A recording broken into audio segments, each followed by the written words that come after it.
ఆమిడి గిరిధర్ గారు ఒపీనియన్ తీసుకుందాం. గిరిధర్ గారు నమస్తే అండి. నమస్తే. నమస్తే సార్. ఏంటి మీకు తెలిసిన ఇన్సైడ్ స్టోరీ ఏంటి జగదీప్ ధన్కర్ రాజీనామా వెనుక? ఇన్సైడ్ స్టోరీ ఏంటి ఎవరు చెప్పగలరండి? ఆయన చెప్పింది మనం యాక్సెప్ట్ చేయాలి కదా. ఆరోగ్య రీత్యా రిజైన్ చేశానని చెప్పారు కాబట్టి దాన్ని గౌరవిద్దాం.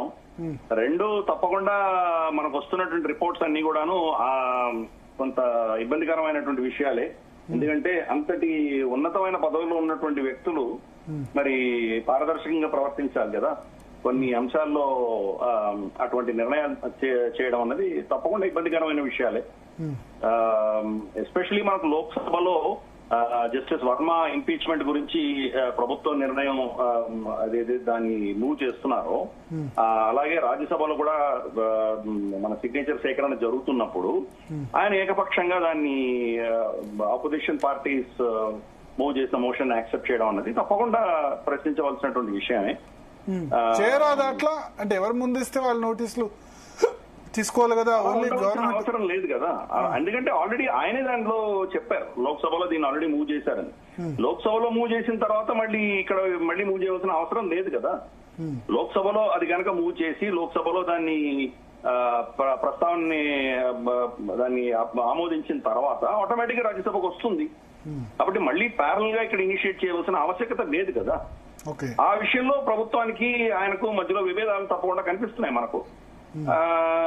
మనకి ఏంటంటే అంత సాఫీగా ఉన్నప్పుడు ఇబ్బందులు ఏమి ఉండవు, కానీ ఇటువంటి కొన్ని అంశాల్లో పెద్దవాళ్ళు చేస్తున్నటువంటి అంశాల్లో కొన్ని తేడాలు వచ్చినాయంటే గనక ఇంకా మిగతా అంశాలన్నీ కూడా తెర మీదకి వస్తాయి.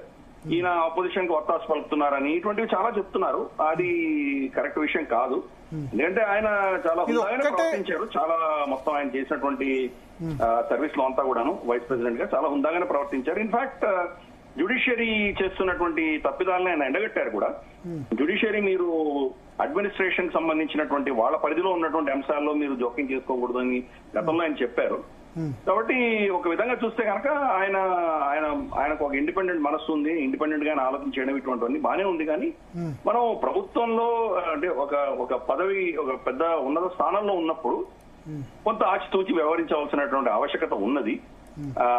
దాన్ని కూడా బహుశా ఆయన ఏదో చర్చల ద్వారా ఏదో దాన్ని సమస్యని పరిష్కరించుకోవాల్సి ఉంది బహుశా. మరి ఆయన దాన్ని ఎందుకో పర్సనల్ రిజైన్ చేయమన్నారా, లేకపోతే ఆయన ఆవేశంతో రిజైన్ చేశారా? బీఎస్సీ మీటింగ్ కు రాలేదని చెప్పి తప్పకుండా ఆయన రిజైన్ చేయడం అనేది అది కూడా నేను యాక్చువల్లీ ఆయన అప్రిషియేట్ చేస్తాను. ఉందాగా రిజైన్ చేసేశారు. ఎందుకంటే ప్రభుత్వం నుంచి ఆయనకు సపోర్ట్ లేదు అని స్పష్టంగా అర్థమైంది కాబట్టి. అంటే అఫ్ కోర్స్ మన కథనాలు వినబడుతున్నాయి, ప్రభుత్వం ఆయన్ని ఇంపీచ్ చేయడానికి ప్రయత్నం చేస్తోంది అని.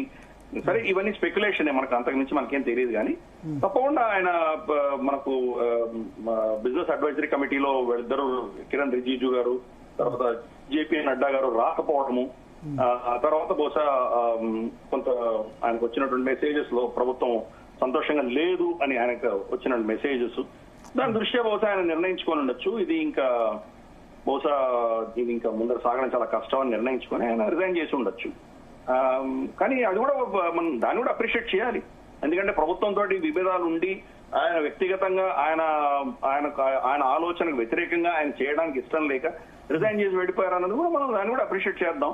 ఇది అన్ఫార్చునేట్, అంతకంటే నేను ఇంకేం చెప్పలేను. ఎందుకంటే ఆయన వ్యక్తిగతంగా రిజైన్ చేసిన తర్వాత ఆయన్ని దూషించడము, లేకపోతే ప్రభుత్వాన్ని తప్పుపట్టడం రెండు చేయాల్సిన అవసరం లేదు. ఇది ఒక్క రోజులో ఉంటాయి.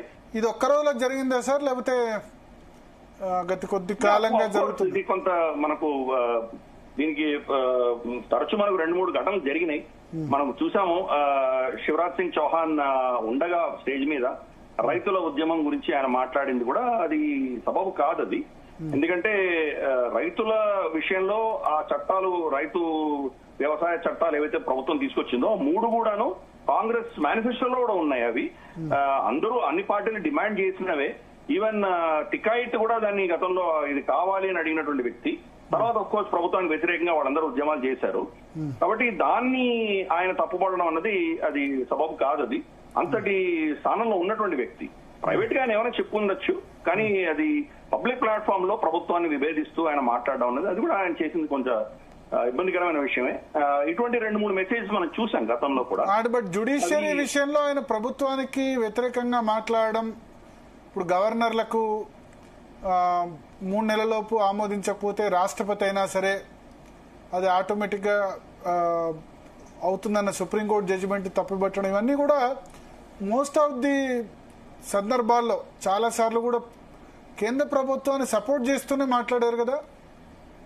అందుకే చెప్తున్నాను కదా, నేను ఆయన కేంద్ర ప్రభుత్వాన్ని సమర్థిస్తూనే చాలా విషయాల్లో మాట్లాడారు ఆయన. అందుకే నేను ఇది చాలా దౌర్భాగ్యమైన విషయం, ఇది చాలా అన్ఫార్చునేట్. అంతకుమించి నేను చెప్పను. ఎందుకంటే 1-2 ఘటనల ఆధారంగా మొత్తం వ్యక్తిత్వాన్ని, ఆ వ్యక్తిని మనం దూషించలేము, ఆయన తప్పుపట్టలేము. ఇది అన్ఫార్చునేట్. అంతకంటే నేను ఇంకేం చెప్పలేను. నేను గతంలో మనం చూసాము, హమీద్ అన్సారీ వైస్ ప్రెసిడెంట్ గా ఉన్నప్పుడు మోదీ గారు 2014లో ఆయన ప్రమాణ స్వీకారం చేసిన తర్వాత రాజ్యసభలో శల్యసారథ్యం ఎలా జరిగిందో మనం చూసాం మనం. కాబట్టి ప్రభుత్వం అటువంటి రిస్క్ తీసుకోదలుచుకోలేదు. అందుకని బహుశా వాళ్ళ నిరసన, వాళ్ళకు ఉన్నటువంటి ఈయన చేసినటువంటి చర్య పట్ల వాళ్ళకు వ్యతిరేకత వాళ్ళు ప్రదర్శించి ఉండొచ్చు. ఆయన కూడా చాలా హుందాగా ఇంకా సరే అయితే నేను వెళ్ళిపోతానని చెప్పి వెళ్ళిపోయారు ఆయన. కాబట్టి దాన్ని అక్కడ వదిలేయడం అనేది మంచిదని నాకు అనిపిస్తుంది. ఎందుకంటే ఈ చర్చ అంతా ఈ రోజే ఉంటుంది. రేపు ఇంకెవరో కొత్త వ్యక్తి రాగానే ఆయన మీద చర్చలు మొదలవుతాయి. ఈయన్నే ఎందుకు ఎన్నుకున్నారు, ఇంకొకరిని ఎందుకు ఎన్నుకోలేదు, ఈయనని సైడ్ లైన్ చేయడానికి తీసుకున్నారా, ఇటువంటి చర్చలన్నీ మనకు ఎలాగో రాబోతున్నాయి. ఆ వ్యక్తి వచ్చిన తర్వాత మళ్ళీ జగదీప్ ధంకర్ గారు ఏం చేశారన్నది ఇది చరిత్ర పుటంలోకి వెళ్ళిపోతుంది. కానీ దీని గురించి పెద్దగా ఇంపాక్ట్ ఏమి ఉండదు. ప్రభుత్వానికి మెజారిటీ ఉంది కాబట్టి, లోక్సభ రాజ్యసభలో రెండింటిలో కూడా ఎన్డీఏకి మెజారిటీ ఉంది కాబట్టి తప్పకుండా వాళ్ళకి కావాల్సినటువంటి వ్యక్తే వైస్ ప్రెసిడెంట్ అయ్యేటువంటి అవకాశాలు మనకు కనిపిస్తున్నాయి. కాబట్టి ఇది అకాడమికే అవుతుంది. కానీ నా దృష్టిలో ఆయన ఇంతవరకు కూడా చాలా హుందాగానే ప్రవర్తించారు. 2-3 ఘటనలు తప్పకుండా ప్రభుత్వాన్ని ఇబ్బందికరమైనటువంటి విషయాల్లో ఆయన స్టేట్మెంట్స్ కానీ, ఆయన చేసినటువంటి ప్రవర్తన కానీ కొంత ఇబ్బంది కలిగించినటువంటి విషయాలు వాస్తవమే. కానీ ఫైనల్ గా ఈ యొక్క జస్టిస్ వర్మ ఇంపీచ్మెంట్ సంబంధించి ఆయన తీసుకున్న నిర్ణయం ప్రభుత్వానికి చాలా ఇబ్బందికరమైనటువంటి విషయం కాబట్టి వాళ్ళు ఎక్స్ప్రెస్ చేసినట్టున్నారు, వాళ్ళ తీవ్ర నిరసన ఎక్స్ప్రెస్ చేసినట్టున్నారు. దానికి కూడా ఆయన స్పందించి ఇంకైతే సరే నేను వెళ్ళిపోతానని చెప్పి ఆయన వెళ్ళిపోవడం అనేది మనం చూస్తున్నాం మనం. కాబట్టి అంతకుమించి నేను దీంట్లో పెద్దగా ఏం చూడట్లేదు. ఆయన యొక్క గౌరవాన్ని, ప్రతిష్టను నేను వ్యతిరేకించను. ప్రభుత్వంతో ఆయన వ్యతిరేకించారు కాబట్టి, అలాగే ప్రభుత్వం ఆయన మీరు వెళ్ళిపోండి అని చెప్పారని కూడా నేనే అనను. ప్రభుత్వానికి కూడా అధికారం ఉన్నది. ఎందుకంటే గతంలో వాళ్ళు ఇటువంటి చేదు అనుభవాలు చూశారు కదా. హమీద్ అన్సారీ ఉన్నప్పుడు రాజ్యసభలో శల్యసారథ్యం ఎలా జరిగిందో మన కంటి ముందరే చూస్తున్నాం. ఆయన అదే పనిగా ఆపోజిషన్ పార్టీలని చేయి చూపించి మీరు మొదలు పెట్టండి గొడవ అని చెప్పడం, ఇవన్నీ చూసాం మనం.